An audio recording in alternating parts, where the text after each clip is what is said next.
Welcome to another workshop at the Anti-Fragility Health Clinic.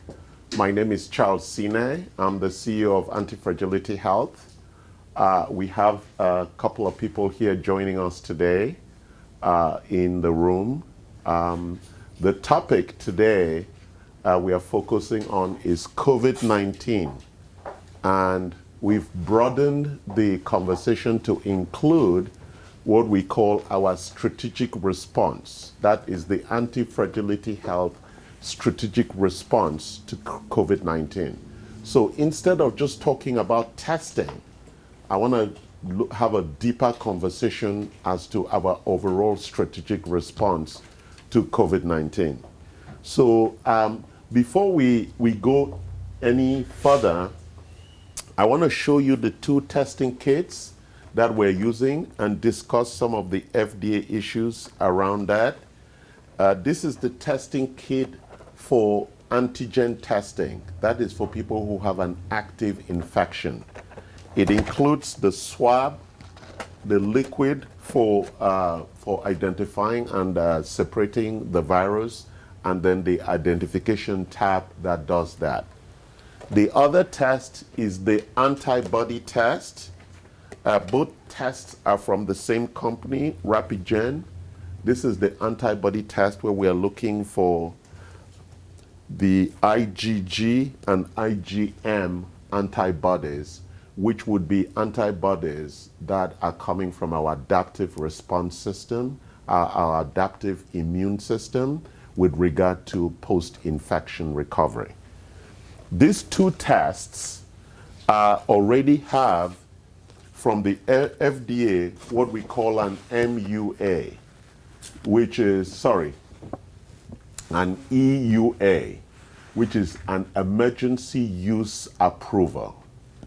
The FDA, under the regulations for the COVID-19 response, has accelerated approval of certain testing architectures with regard to what we call emergency use approval. So these two tests have that approval, emergency use approval. And in our workshop today, we wanted to introduce these two tests and put it in the context of our strategy. But before we do that, I also wanted to address what we call the testing paradigm as recommended by the CDC. So there are three kinds of testing that the CDC has recommended. Number one is diagnostic testing. Diagnostic testing can only happen in labs that have clear approval, and they also report. So we're actually diagnosing the public to ensure that we can report that data accurately. And most people, places that do diagnostic testing, are using the PCR test, which is the test that uses the swab, either from the mouth, the back of the mouth after you cough several times, or the back of the nose. And that test requires analysis, and that analysis takes several days. That is the most accurate test with regard to specificity and sensitivity. That test takes long. So that's the key diagnostic test. The second type of testing is called a screening test. In the screening test, the rules are lax with regard to sensitivity and specificity. And therefore, these tests that we are conducting meet the requirement for screening tests. They lower the threshold in terms of sensitivity. What is sensitivity? The ability of the test to detect either the virus, which is the RNA, or to identify the antibodies, the IgG or Ig, the antibodies that have been generated after attack. So they've lowered the sensitivity and the specificity in terms of identification. Not that these tests are wrong, and the reason they lowered that, it's because of the speed. It's a rapid test. It's a test that gives you results almost between 5 to 15 minutes. So the rapid testing is important as part of the testing portfolio in terms of our response to the COVID-19. The last kind of testing, surveillance testing, it's the testing that we do until we get our clear certification. So we are waiting for our clear certification, but in the meantime, we can use the rapid test for surveillance. What is surveillance? We're just checking to ensure where people are with regard to the paradigm of the COVID-19 infection. Are you not infected? Have you been infected and active? Or have you been infected and recovered? So those are the three domains within which people sit in the testing paradigm. No infection, currently infected, infected and recovered. So those are the three paradigms. And so when we test, we encourage that people test the two tests. And we have some pricing advantages for the surveillance. If you do one test, it's $99. If you do both tests, it's $150. If you do them individually, it comes up to about 99 times 2. My math is very good. Okay? Are we clear about that? So now, let's start looking at our strategic response with regard to COVID-19 testing. Okay? So I have put on the whiteboard the different things that we're going to be talking about today. And I wanted to make sure that we provided the context very clearly as to how we're going to talk about that. So the first big question is, what causes vulnerability? What makes people vulnerable? Vulnerability is at the heart of chronic illness.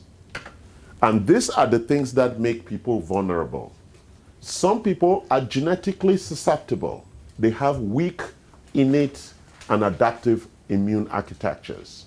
So their body does not build the required capability as soon as required to ensure that we have the appropriate response to attack. So some people just have a genetic weakness or susceptibility to viral attack. And you can sense those people, they're always sick from childhood, always catching a cold, always just not strong enough. And so that's one of the vulnerabilities. The second vulnerability is, as you grow older, our immune systems are weaker. And that's why chronic illness tends to come with age. The third area is nutrient deficiency, where you are not taking enough nutrients, especially macronutrients and micronutrients. If you don't have enough nutrition in your body, then your biochemistry is compromised. And that compromisation of your underlying biochemistry is what makes you vulnerable or susceptible to chronic illness. The couple of ones are infections. If you are exposed to infections a lot, like you have persistent UTI, colds and flus, that weakens your immune system and therefore you're vulnerable. Also antigens. If you suffer from asthma or you have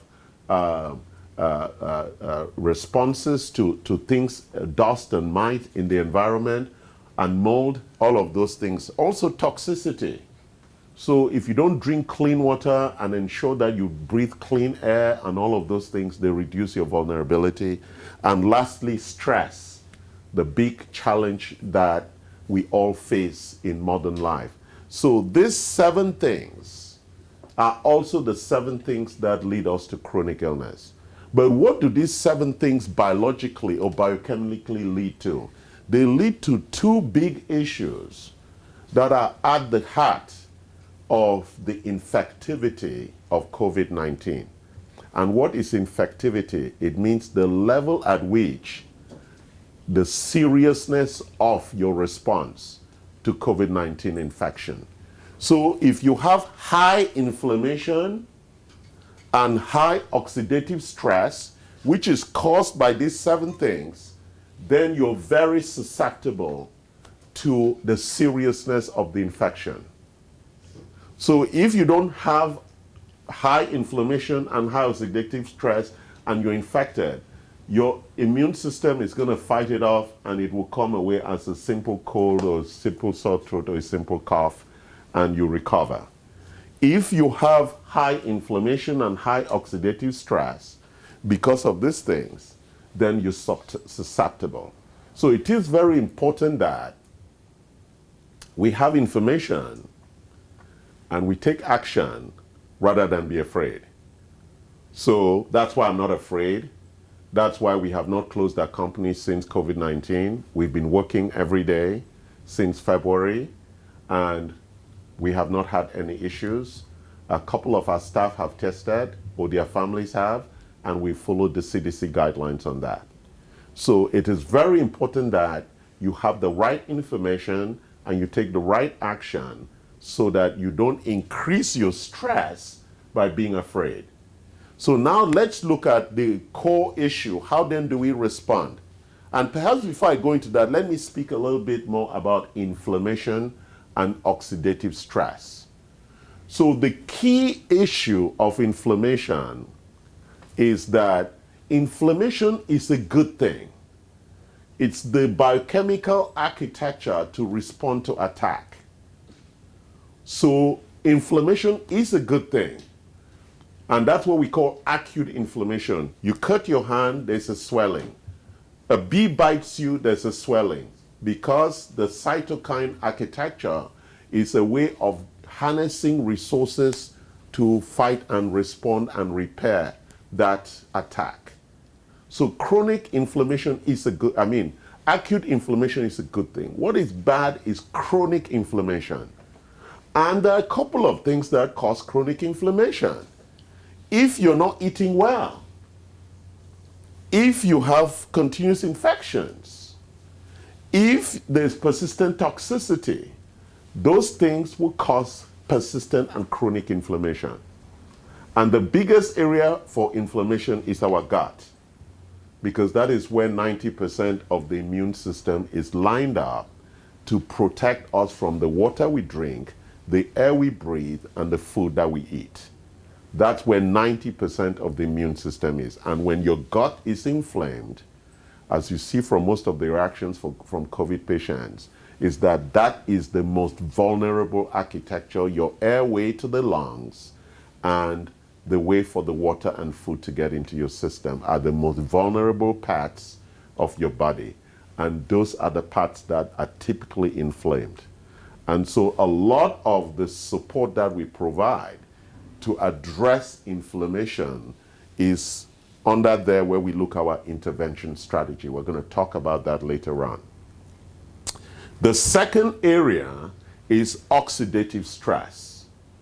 Oxidative stress is the outcome of the mitochondrial dysfunction. Mitochondria is what makes energy in every cell.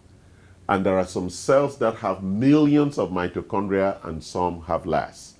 Every cell has mitochondria. Mitochondria is what helps the cell make most of its energy. Not all of its energy, but almost 90% of it.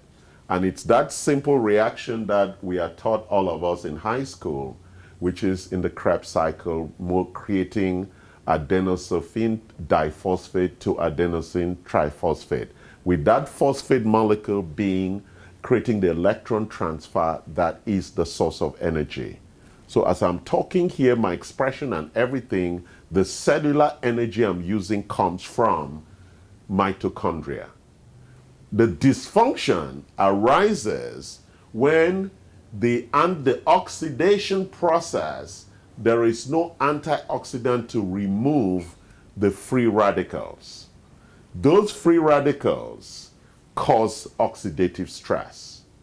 That's why taking antioxidants like glutathione, vitamin C, and all those things is critical for optimal mitochondrial function and therefore reduction of oxidative stress. So these are critical issues that are not addressed in traditional medicine. In traditional medicine, they only deal with you when you're already sick. At Anti-Fragility Health, we practice functional medicine. We want to keep you healthy. And therefore, we want to go to the source of vulnerability and ensure that your underlying vulnerability is always addressed and to keep you healthy. So now let's talk about our strategy then to deal with these two big issues. Number one is fighting the infection, right? That is your first frontline strategy. How do you fight the infection? You wear a mask, you wash your hands, you wash your feet, you shower, you make sure you sleep in a clean room, you make sure that your air is properly filtered, make sure that the water you drink, the food you eat, and we call that the first line of defense in reducing your bacterial load, right? It's a very important issue that you reduce your bacterial load. The reduction of the bacterial load is a critical requirement in this initial fight, this fight of the infection, reduction of your bacterial load. So the washing of hands, the wearing of masks, the cleaning of your mouth. As we know, the mouth is actually the largest source of infection. That's why dental hygiene at this time is really a critical requirement. A lot of people have inflamed gums. It's really a big source of infection. So if you have to wash your mouth 3 or 4 times a day and brush your tongue and the upper layers, that accumulation of mucus, it's important that you reduce the bacterial load. That's why most people are vulnerable. It starts from dental hygiene. Bad dental hygiene is the big source of inflammation and chronic illness. It's very important that you reduce that. So when you're fighting the infection, why do we call it fighting the infection? The virus is all around us. So it's not like you're going to escape. You have to fight it because it is everywhere. It's a virus. It cannot survive because it's an mRNA. It's a protein that does not have the cellular architecture. It requires a cell to live. So it must live. It's parasitic. It must live in something that has a cell, whether it's a dog or whatever. That's why dogs too will get the infection from COVID, because if the virus goes in, the virus is going to find a cellular architecture and take over that cellular architecture. And you know, the virus is not stupid. So it's going to look for cells that are inflamed, that have oxidative stress, because those are weakened cells.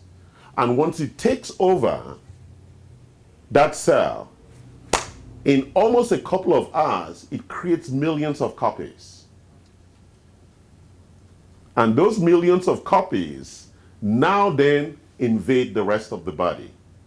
And so if your immune system is not powerful, the innate cells that go into the fight, the macrophages, die in that fight. They commit kamikaze because as they consume the virus, they die in the process.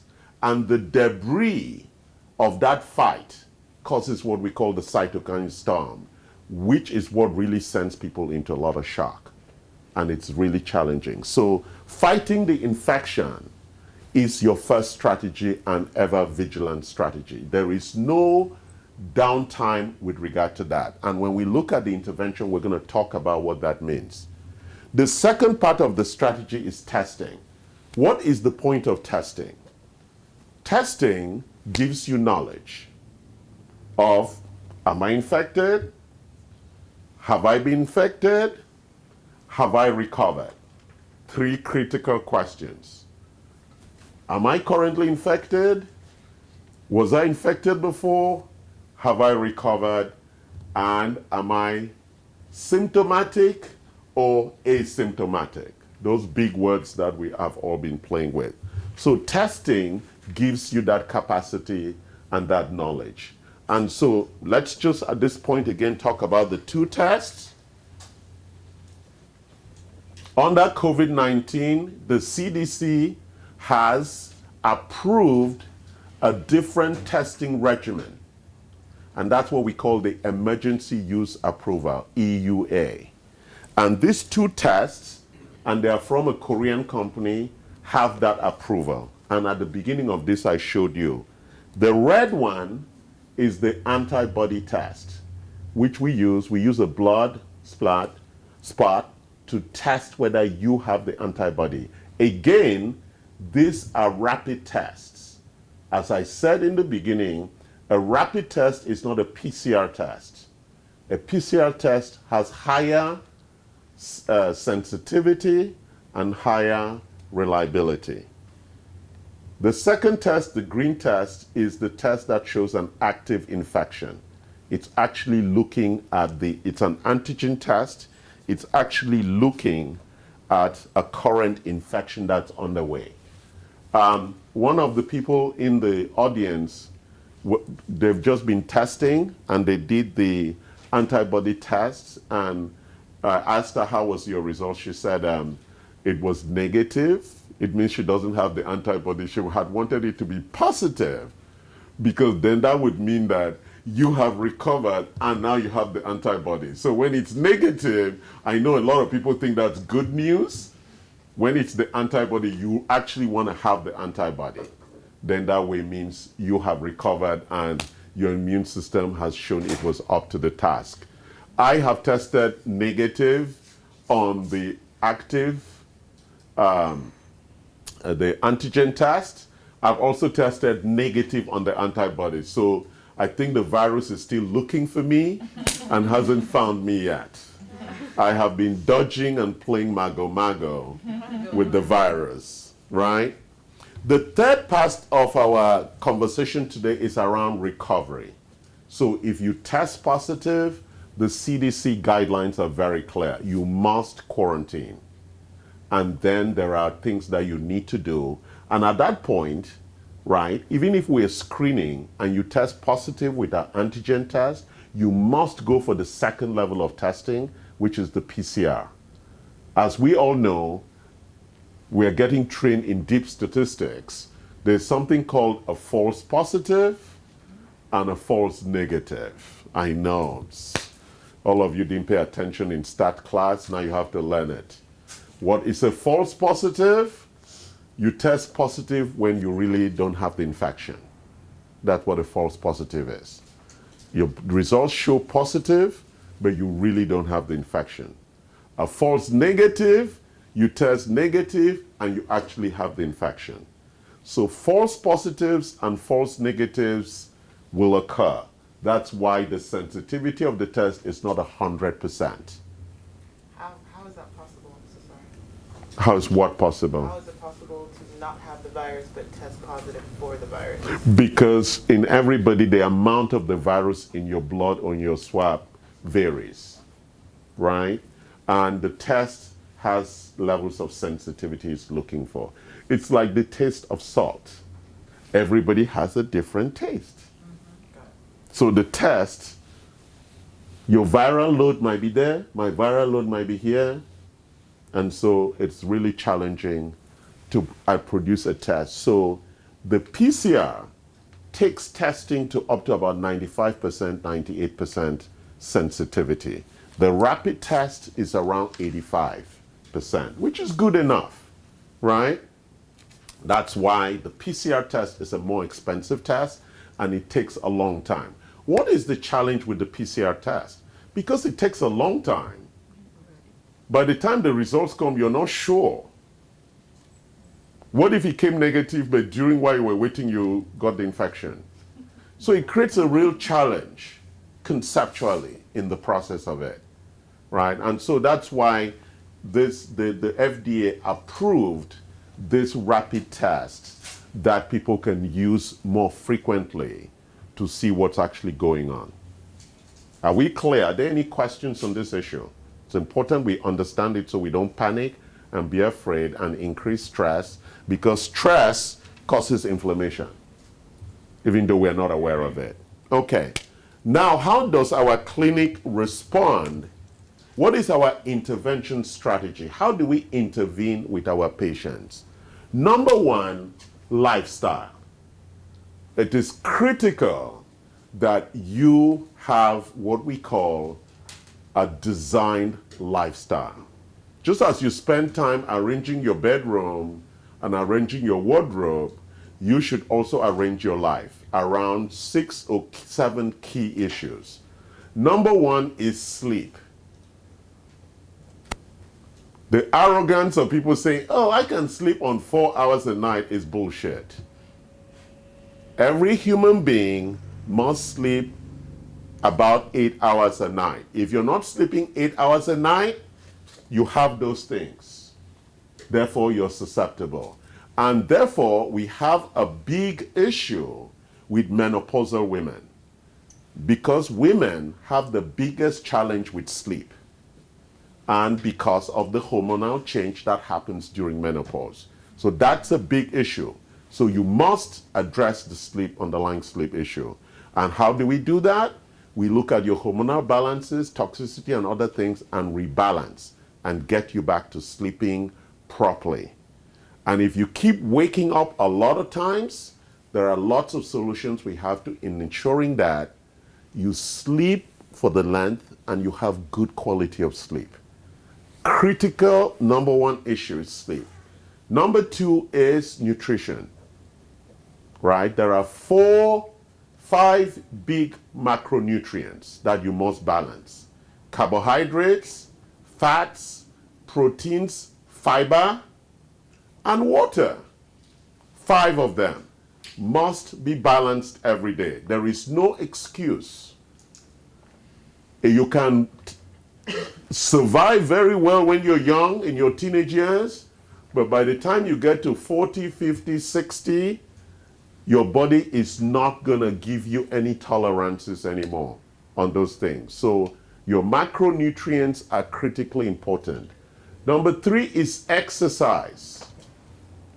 There is no excuse for exercise. You must exercise, because the robustness of the architecture requires exercise. Whether it's yoga, whether it's Pilates, whether it's running, whether it's tennis, whatever, you must exercise at least 5 times a week for more than 30 minutes. The rules are very clear on that. It's not an option, it's not a choice. It's mandatory for you to stay healthy. Number 4 is, I spoke about hydration, but you need to drink enough water daily to ensure that the electrolyte architecture of your body stays in the pH range of the alkaline, which is around 7 or higher. The more the body is dehydrated, the body gets acidic and therefore open to infections. Therefore, the water is mandatory to keep the body in the alkaline space. It is really a mandatory issue, and you balance that plus the electrolytes. There are lots of other things we can talk about lifestyle, but I want to jump to the second topic, which is topic number 2, micronutrients, what we call the RDA. The RDA, Vincent, do we have a copy of it? The RDA, yes, the RDA is published by each government in every country. We have it in Vietnamese, in Korean, in Spanish, in English. What is the RDA? It consists of 3 critical things: vitamins, minerals, and some extra things, phytonutrients that are critically required, that God gave us in plants and animals that we eat. But because of the depletion and our refrigeration and our microwaving and our storage and our farming, there's deep depletion of the vitamins and minerals and rare earth things in our body. That is why supplementation has become mandatory. Nobody can eat that well. It is not possible. We've done all the testing around it. So taking good quality supplementation is not a choice. It is mandatory. And why? Because when we start looking at things like zinc, selenium, copper, potassium, all of those things are critical for your immune system function. They're critical.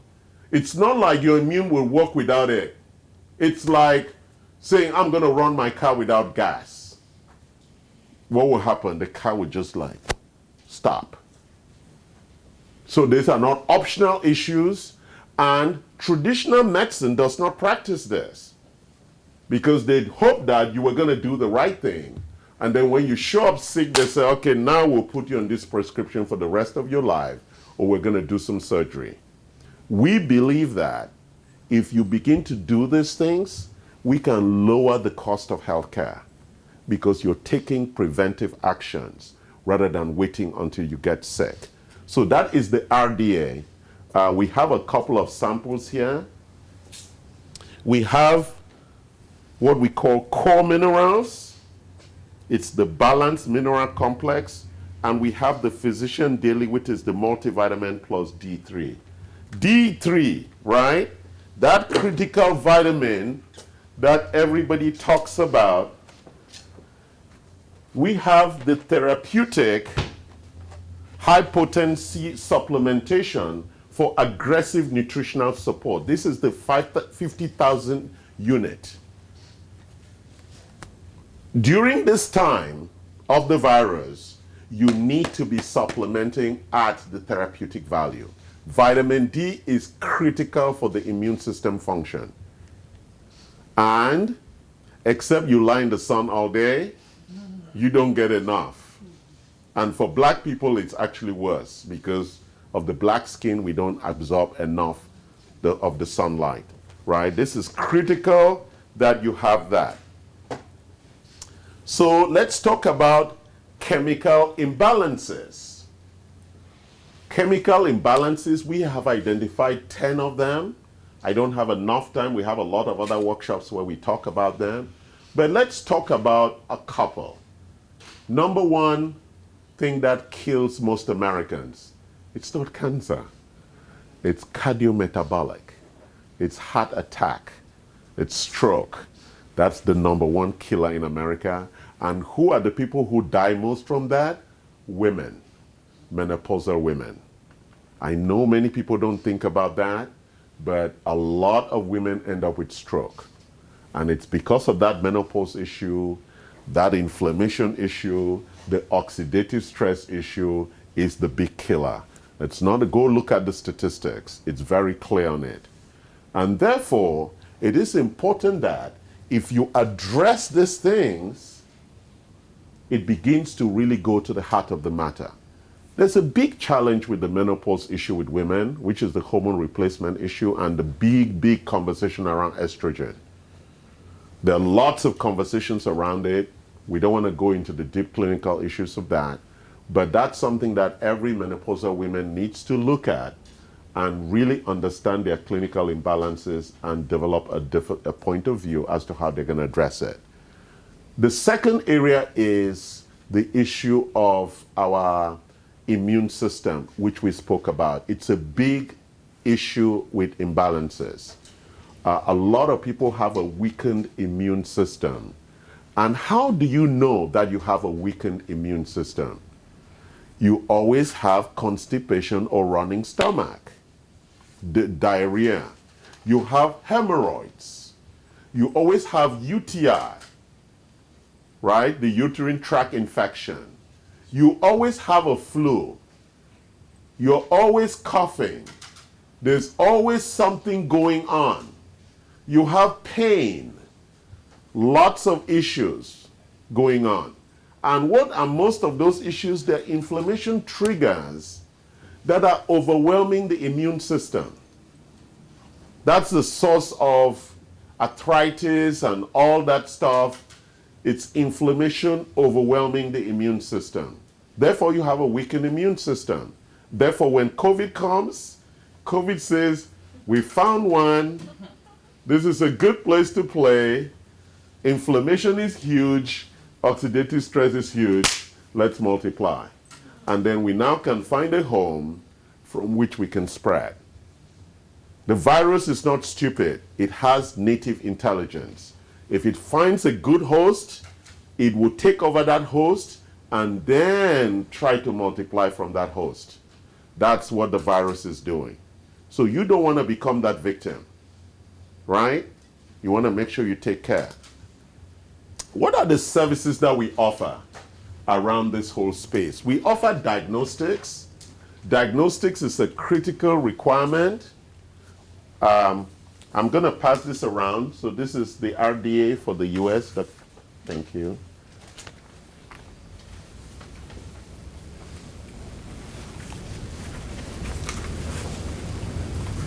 We printed it only in English, but it also exists in all other. If you go to the Korean FDA, they have a copy of it. If you go to the Vietnamese FDA, they have their own version. Everybody has a version. No, they have more copies. Yeah. All right. It's a lot of stuff. For those of you who think you eat well, let's go through it. How many of you eat all of this every day? Lots of pages.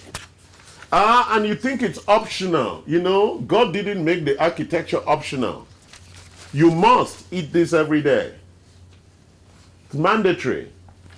The body needs it every day. That's why companies started creating this. Right? This is wellness essentials. If you look on it, they match it against the daily. Pay attention to me. You can read that later. If you've never seen that before, that's why you may be unhealthy.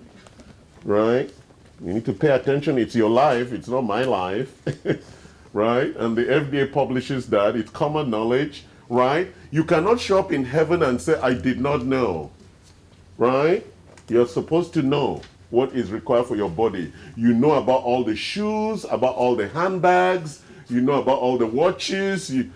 Shouldn't you know about your body? So if you don't know, that's your fault, right? Because you know about everything else. You know about dogs, you know about cats, you know about Maseratis and Porsches, right? Okay, so let's continue. So we do a lot of diagnostics.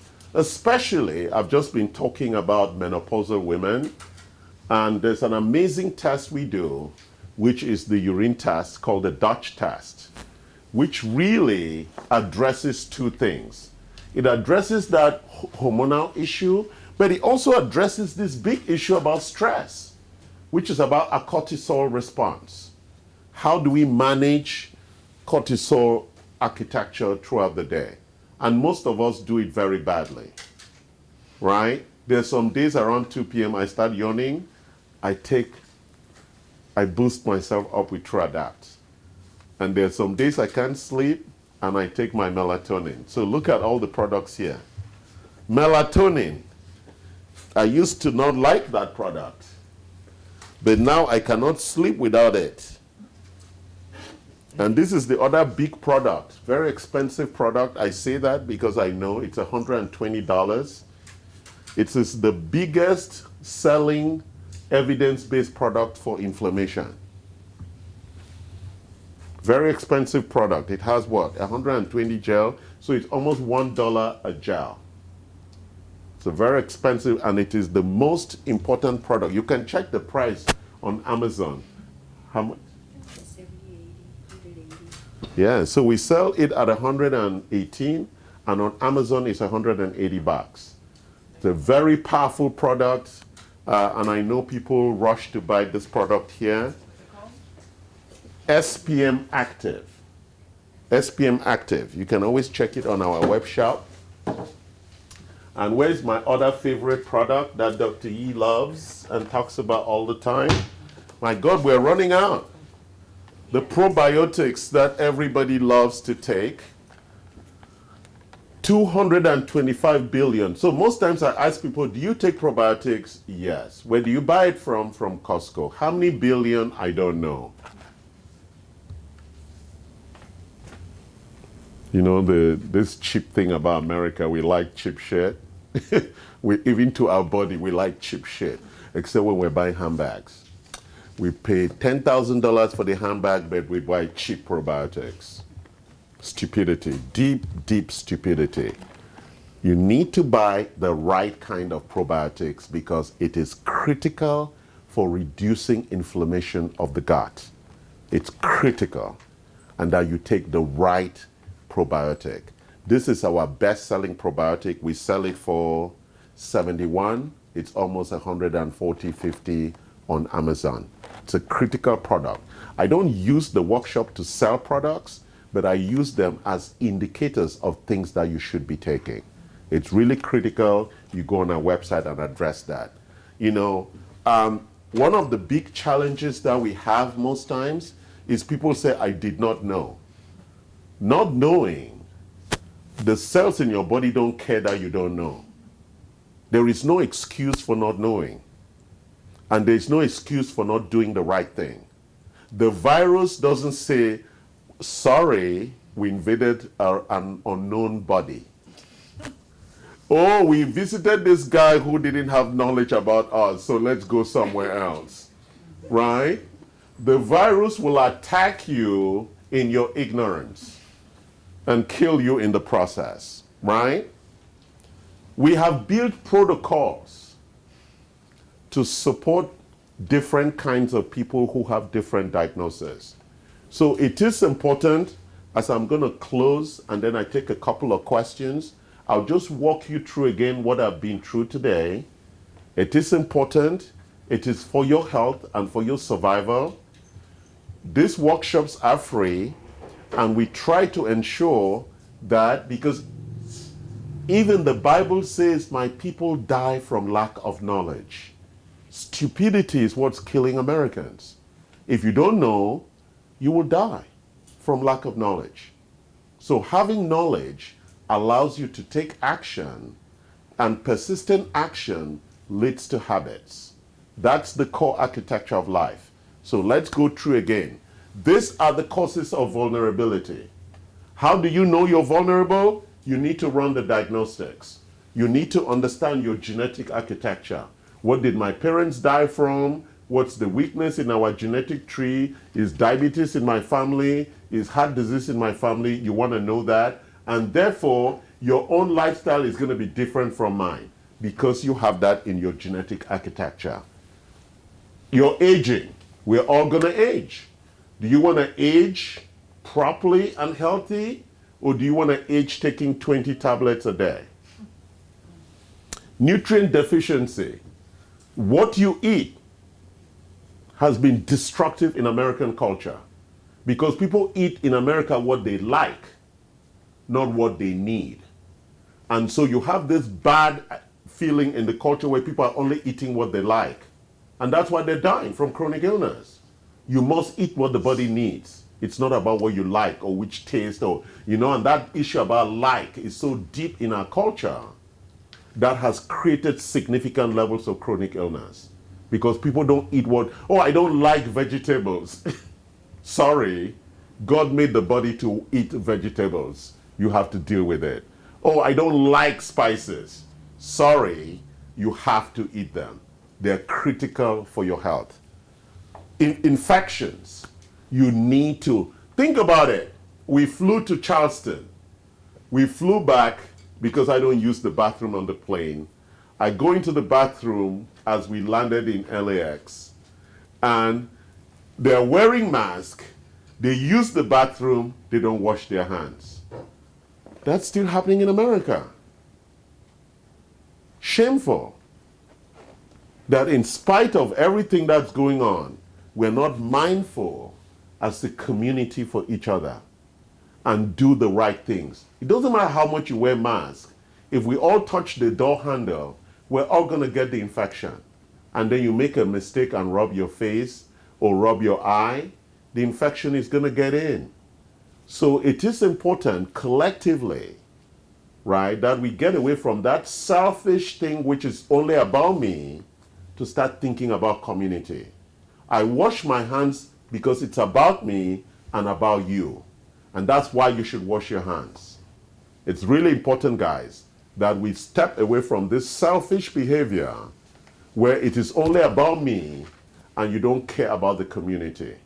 And that is the key issue about infections. Toxicity.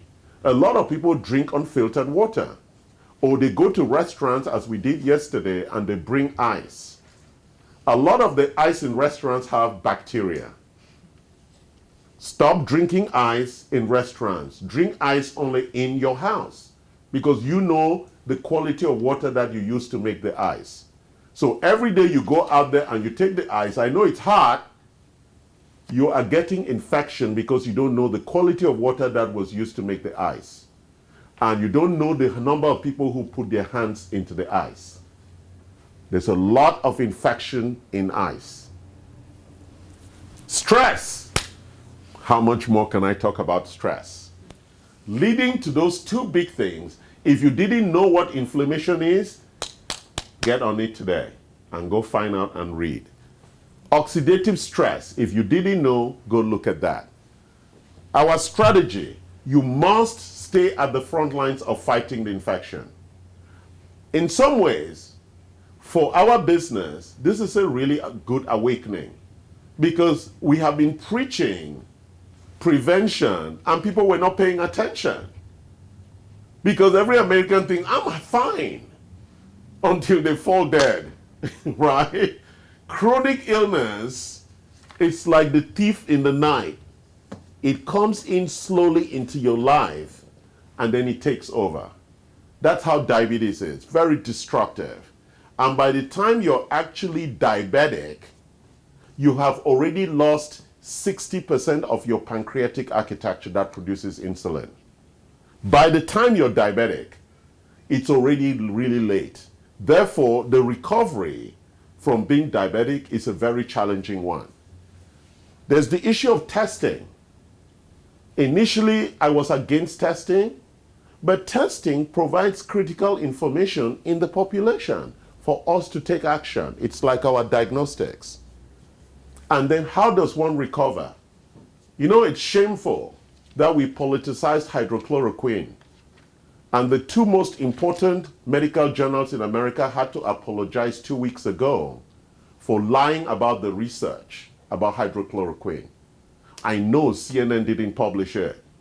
And so most Americans think, oh, Mr. Trump wanted us to take hydrochloroquine. That is the most extensive use for people who want to recover from COVID-19. Hydrochloroquine plus the antibiotic. It's proven. In France, in Korea, in China, and everywhere else, and even at USC. That's what they're using. So if you want to politicize your death, that's okay. Don't take hydrochloroquine and die. When we look at interventions, you've seen the interventions we've looked at. We should not politicize our ability to respond to COVID-19. It's a very serious thing, whether you're liberal or Republican. It affects all of us. We need to focus and stay healthy. Thank you.